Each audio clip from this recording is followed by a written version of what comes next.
जय भीम। भारत में यूं तो अपनी रियासतें बचाने के लिए तमाम राजा रजवाड़ों के आपस में लड़ने के किस्से अक्सर सुनने को मिलते हैं। वहीं विदेशी आक्रमणकारियों और भारतीय राजाओं के बीच भी युद्ध आम रहा है। इसमें मुगल से लेकर अंग्रेजों के हमले तक शामिल हैं। लेकिन भारतीय इतिहास में दो ऐसे बड़े युद्ध हुए हैं जिसने दो बड़े साम्राज्य को खत्म कर दिया है। एक है प्लासी का युद्ध, जिसने नवाब सिराजुद्दौला की सल्तनत को खत्म कर दिया और भारत से मुगलों का शासन खत्म हो गया। तो वहीं दूसरा है कोरेगांव का संग्राम, जिसने अत्याचारी पेशवाओं के अहंकार को रौंद कर रख दिया था। इन दोनों महायुद्धों में एक बात समान थी, और वह बात यह थी कि इन दोनों युद्धों में भारत के मूल निवासी, जिसे उस वक्त अछूत कहा जाता था, उनकी भूमिका काफ़ी महत्वपूर्ण थी।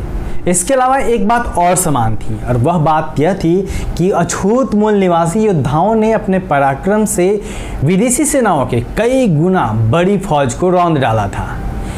1 जनवरी 1818 को महार सैनिकों द्वारा पेशवाओं के खिलाफ लड़े गए कोरेगांव के युद्ध के बारे में तो अब यह समाज जानने लगा है, लेकिन अभी भी 23 जून 1757 को लड़े गए प्लासी के युद्ध का इतिहास बहुजनों के सामने प्रमुखता से सामने नहीं आ पाया है। लेकिन यह एक महत्वपूर्ण युद्ध है, और इसमें जिस तरीके से बहुजन नायकों की, बहुजन सैनिकों की, अछूत मूल निवासी समाज के सैनिकों की महत्वपूर्ण भूमिका रही है, उसे जानना भी जरूरी है। भारतीय इतिहास की तारीख में प्लासी का युद्ध इतिहास का एक महत्वपूर्ण मोड़ है। प्लासी का युद्ध 23 जून 1757 को पश्चिम बंगाल के मुर्शिदाबाद जिले में मुर्शिदाबाद के दक्षिण में जो नदिया जिला है, उसमें गंगा किनारे प्लासी नामक जगह पे लड़ा गया था। इस युद्ध ने न केवल मुगलों की सल्तनत को जड़ से उखाड़कर ब्रिटानिया हुकूमत की नींव रखी थी, बल्कि सदियों से जारी ब्राह्मणवादी व्यवस्था की बुनियाद को हिला कर रख दिया था। प्लासी का युद्ध नवाब सिराजुद्दौला और लॉर्ड क्लाइव के बीच में लड़ा गया था। इसमें एक ओर मुगल नवाब था तो दूसरी ओर ब्रिटिशर्स थे। युद्ध के दौरान मैदान में लॉर्ड क्लाइव के पास महज तकरीबन 2000 सैनिक थे, जबकि सिराजुद्दौला की ओर से 50,000 सैनिकों को उतारा गया था, और इसमें 15,000 घुड़सवार और 35,000 पैदल सैनिक थे। वहीं दूसरी ओर सिराजुद्दौला की इस विशाल सेना का सामना करने के लिए लॉर्ड क्लाइव की ओर से जिन 2000 सैनिकों को सामने रखा गया था, उसमें से भी तकरीबन आधे सैनिकों ने ही इस युद्ध में हिस्सा लिया था। 23 जून को दोनों सेनाओं के बीच भयंकर भिड़ंत हुई। इस सीधे मुकाबले में लॉर्ड क्लाइव के सैनिकों ने सिराजुद्दौला और उसके सेनापति मीर मदन को मौत के घाट उतारकर प्लासी युद्ध को फतह कर लिया था। प्लासी के इस युद्ध में ये जो लड़ाई हुई थी, इसमें मूल निवासी अछूत समाज के सैनिकों का भी बहुत अहम योगदान है। प्लासी के इस युद्ध को फतह करने के बाद ब्रिटेन की ईस्ट इंडिया कंपनी ने बंगाल में अपना साम्राज्य स्थापित करना शुरू कर दिया।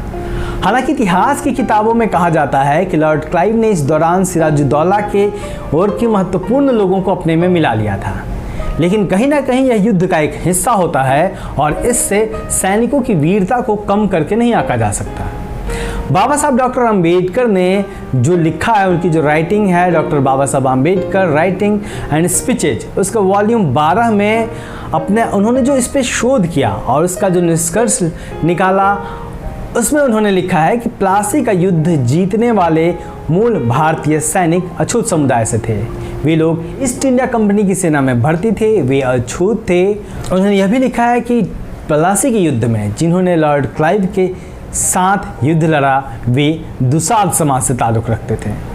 ऐसे ही प्रसिद्ध विद्वान है प्रोफेसर सीले, उनके मुताबिक क्लाइव की सेना में एक हिस्सा ब्रिटिश योद्धाओं का, जबकि 4 हिस्सा स्थानीय भारतीयों का था, जो कि अछूत वर्ग से थे। यानी कि इस युद्ध में हिस्सा लेने वाले तकरीबन 70% सैनिक मूल निवासी समाज के थे, दुसाद समाज के लोग थे।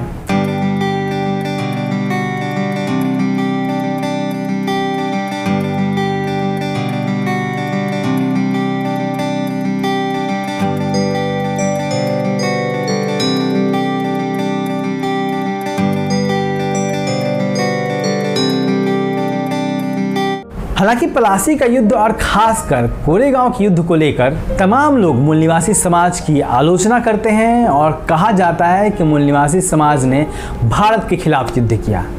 इसका जवाब बाबा साहब डॉक्टर अंबेडकर ने बड़ी अच्छे तरीके से दिया है।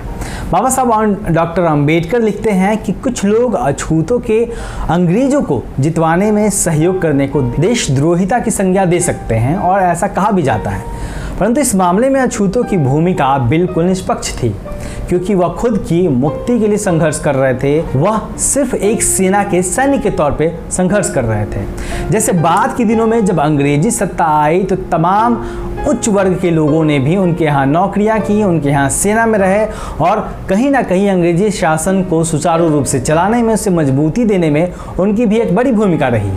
तो यहाँ उन लोगों पे कोई सवाल क्यों नहीं उठाया जाता।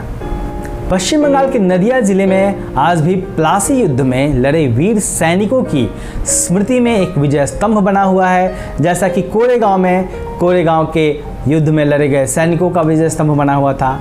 हालांकि प्लासी के युद्ध में लड़ने वाले वीरों के लिए जो विजय स्तंभ बना हुआ है उसके बारे में बहुजन समाज के लोग अभी अवेयर नहीं हैं, लेकिन यहाँ हमें यह समझना होगा कि प्लासी विजय स्तंभ के प्रति भी कोरेगांव विजय स्तंभ की तरह ही अपने पूर्वजों की त्याग, संघर्ष और बहुजन गौरव के प्रतीक के रूप में पहचान स्थापित करने की आवश्यकता है। इसके लिए बहुजनों को हर साल 23 जून को नदिया जाकर वहाँ कृतज्ञता प्रकट करनी चाहिए, वहाँ वीरों के प्रति, अपने पूर्वजों के प्रति सम्मान प्रकट करना चाहिए, इस परंपरा को विकसित करनी चाहिए, जैसा कि कोरेगांव विजय दिवस के अवसर पर 1 जनवरी को तमाम लोग कोरेगांव में जाते हैं। इससे मूल निवासी बहुजन समाज को अपने समाज की मुक्ति के लिए पूर्वजों की वीरता और त्याग से निश्चित तौर पर प्रेरणा और ऊर्जा मिलेगी। आप देखते रहिए दलित दस्तक। जय भीम। हमारे चैनल को सब्सक्राइब भी जरूर करिए।